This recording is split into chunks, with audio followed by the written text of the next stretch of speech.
नमस्कार, मैं कंचन शर्मा राजकीय महाविद्यालय झुंझुनू से। आज का हमारा टॉपिक है एनर्जी फ्लो इन इकोसिस्टम। इससे पहले की वीडियो में हमने पढ़ा था इकोसिस्टम की संरचना के बारे में, इकोसिस्टम के फंक्शन के बारे में। इकोसिस्टम के फंक्शन में हमने पढ़ा था फूड चेन और फूड वेब के बारे में। अब हम पढ़ेंगे इसमें एनर्जी फ्लो इन इकोसिस्टम या इकोलॉजिकल एनर्जेटिक्स क्या होती है। पारिस्थितिकी ऊर्जिकी में या इकोलॉजिकल एनर्जेटिक्स में निम्न बिंदुओं का अध्ययन करते हैं। फर्स्ट, किसी इकोसिस्टम में इकाई क्षेत्र में इकाई समय में पहुंचने वाली सौर ऊर्जा की मात्रा। दूसरा, उत्पादक द्वारा प्रकाश संश्लेषण में उपयोग में लाई गई ऊर्जा की मात्रा। तीसरा, उत्पादकों से उपभोक्ता तक ऊर्जा प्रवाह की मात्रा एवं उसका पथ। प्रकृति में सभी सजीवों के जीवन की समस्त जैविक क्रियाओं के संपादन हेतु आवश्यक ऊर्जा का मुख्य स्रोत सूर्य का प्रकाश है। पृथ्वी के वातावरण में प्रवेश करने वाली सूर्य के प्रकाश की विकिरणों की 34% मात्रा बादलों एवं धूल के कणों द्वारा परावर्तित कर दी जाती है। 10% ऊर्जा वायुमंडलीय गैसों, जलवाष्प एवं ओजोन द्वारा अवशोषित कर ली जाती है। शेष 56% मात्रा पृथ्वी की धरातल तक पहुंचती है, जिसका केवल 1 से 5% भाग ही हरे पौधों द्वारा प्रकाश संश्लेषण में काम में लिया जाता है एवं शेष धरातलीय वनस्पति एवं जल द्वारा अवशोषित कर लिया जाता है। वास्तव में पृथ्वी के वातावरण में पहुंचने वाली ऊर्जा के केवल 0.02% भाग का ही प्रकाश संश्लेषण में उपयोग होता है। ऊर्जा की इसी थोड़ी सी मात्रा पर जैव मंडल या इकोसिस्टम में पाए जाने वाले जीव निर्भर करते हैं।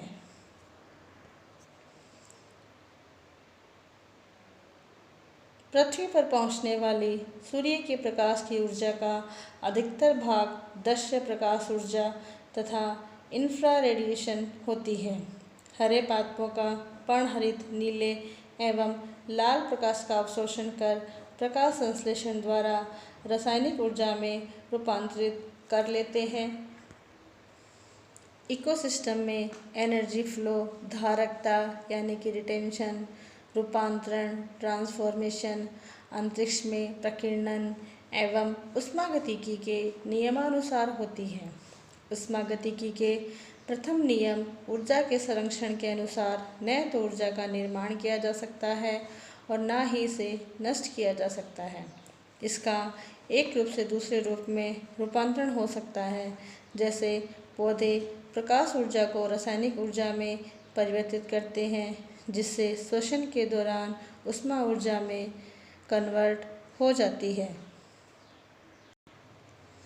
ऊष्मागतिकी के द्वितीय नियम लॉ ऑफ एंट्रोपी के अनुसार जब ऊर्जा को एक रूप से दूसरे रूप में रूपांतरित करते हैं तो ऊर्जा का ह्रास होता है। यह ह्रासित ऊर्जा ही ऊष्मा के रूप में वायुमंडल में विकिरित हो जाती है।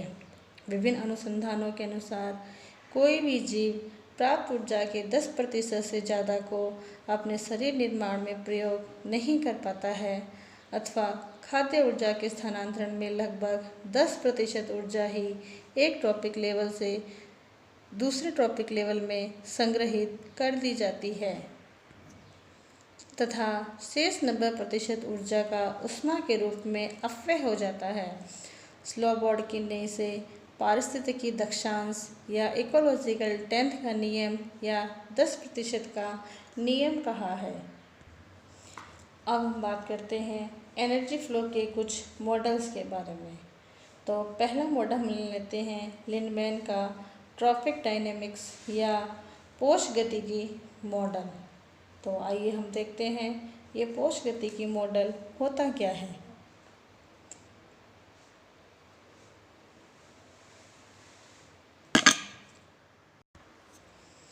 लिंडमैन ने मिनीसोटा की कैडारवुड नामक झील के इकोसिस्टम के विभिन्न पोषक स्रोतों से ऊर्जा का प्रवाह का चित्रण किया तथा गतिकी की धारणा का प्रतिपादन किया, जिसे हम पोषगतिकी कहते हैं।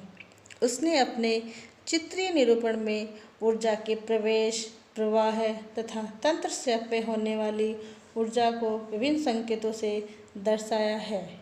उनके अनुसार किसी भी इकोसिस्टम में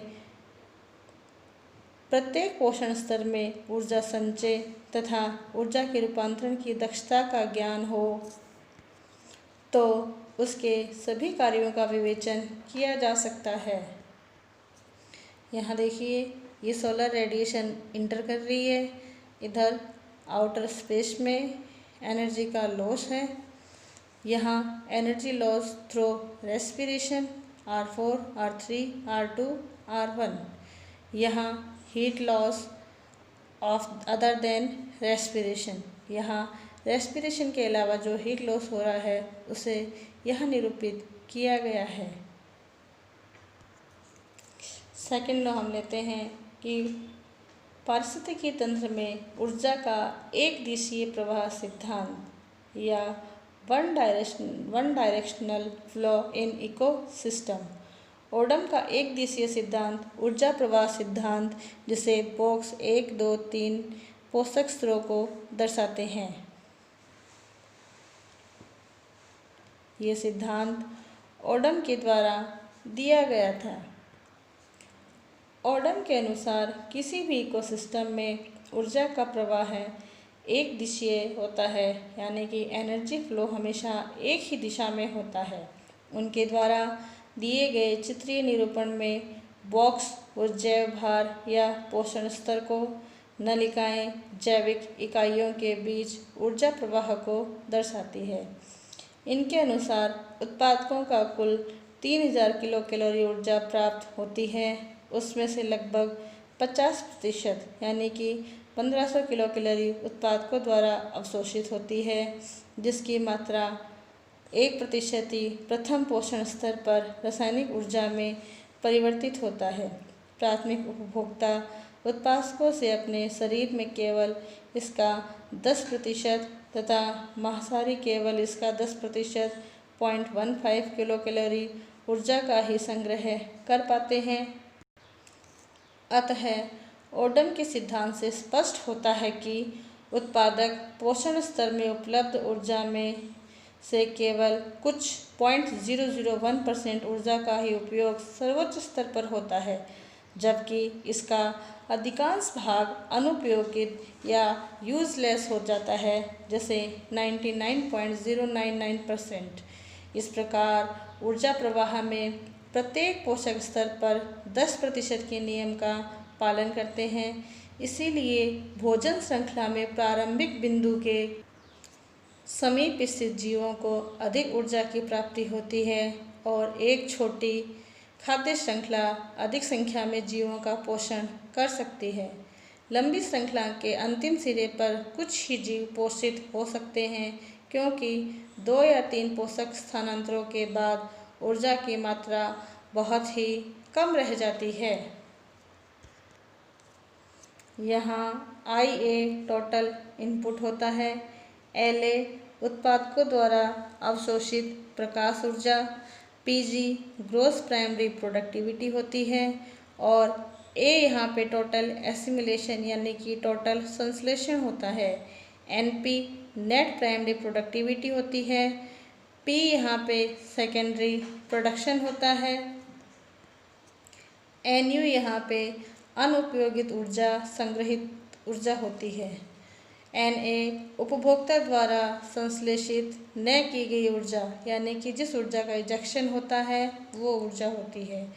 R यहाँ पे श्वसन होता है।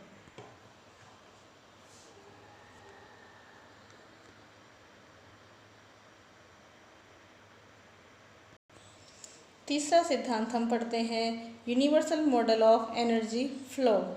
ये सिद्धांत ओडम के द्वारा दिया गया था।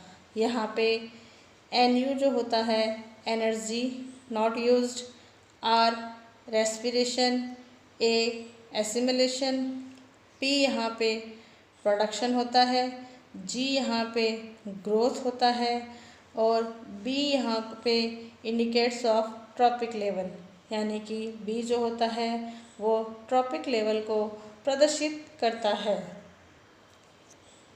ये सिद्धांत यानी कि यूनिवर्सल मॉडल का जो सिद्धांत है वो ऑडम के द्वारा दिया गया था। ये समस्त जैविक घटकों जैसे प्लांट्स, एनिमल्स और सूक्ष्म जीवों या सभी पोषक स्तरों पर लागू होता है। ऑडम ने अपने ग्राफीय निरूपण में बॉक्स बी के द्वारा संबंधित घटक के जैव भार को तथा आई के द्वारा कुल ऊर्जा प्राप्ति को दर्शाया है। यहाँ ये बॉक्स बी और ये ऊर्जा यहाँ पे आई। यह ऊर्जा प्राप्ति स्वपोषियों के लिए कार्बनिक भोजन के रूप में होती है। पौधों में संश्लेषित भोजन एवं प्राणियों में पचाए गए भोजन को ए से दर्शाया गया है। इसका कुछ भाग श्वसन के रूप में, कुछ भाग उत्सर्जन के रूप में व्यय हो जाता है। शेष ऊर्जा पी से कार्बनिक पदार्थों का निर्माण होता है, जिसमें से एस भाग संग्रहित हो जाता है एवं शेष जी भाग जीवों की वृद्धि करके जैव भार को बढ़ाता है। उपयुक्त ऊर्जा के प्रवाह के तीनों सिद्धांत इकोसिस्टम में एनर्जी फ्लो के आधारभूत सिद्धांत दर्शाते हैं, किंतु वास्तव में प्रकृति में बहुत सारी खाद्य श्रृंखलाएं आपस में जटिल जाल के रूप में पाई जाती हैं, जिससे प्रकृति में ऊर्जा का प्रवाह बहुपथीय होता है। अतः वास्तविक दशाओं में इकोसिस्टम की ऊर्जिकी के मापन में अत्यधिक कठिनाई होती है। धन्यवाद।